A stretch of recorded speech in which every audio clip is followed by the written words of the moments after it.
Weight loss பண்ணணும், at the same time rice சாப்பிட்ணுன்னு நினைக்கிறீங்களா? அப்போ இந்த மாதிரி செஞ்சு சாப்பிட்டு பாருங்கள்.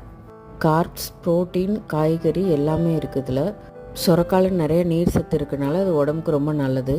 1 டம்ளர் அரிசி சும்மா 1 கை பருப்பு மட்டும் போட்டு ஊற வச்சுக்கலாம். தட்டைப்பயிறு தனியாக ஊற வச்சுக்கணும்.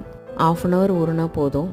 குக்கரில் எண்ணெய் ஊற்றி பட்டை, கிராம்பு, ஏலக்காய், கடுகு போட்டு பொரிஞ்சது, கொஞ்சோண்டு சோம்பு, கொஞ்சமாக மிளகு போட்டு அதுக்கப்புறம் இடித்து வச்சு இஞ்சி, பூண்டு, பச்சை மிளகா, கருவேப்பிலை, வெங்காயம், உப்பு போட்டு வதங்கினதுக்கப்புறம் 3 தக்காளி ஆட் பண்ணிக்கலாம். தக்காளி நல்லா மசிஞ்சு வெந்ததுக்கப்புறம் தட்டைப்பயிறு, காய், கொஞ்சோண்டு மஞ்சத்தூள், கொஞ்சமாக குழம்பு மிளகாத்தூள் எல்லாமே ஆட் பண்ணி 1 செகண்ட் கிளறி விட்டு 1 டம்ளர் அரிசிக்கு 2 டம்ளர் தண்ணி ஆட் பண்ணிக்கலாம். தண்ணி நல்லா கொதிச்சதுக்கப்புறம் அரிசியை போட்டு உப்பு பார்த்துட்டு 2 விசில் விட்டு எடுத்துட்டா நல்ல உதிரியான சுரக்காய் சாதம் ரெடி ஆயிடுச்சு.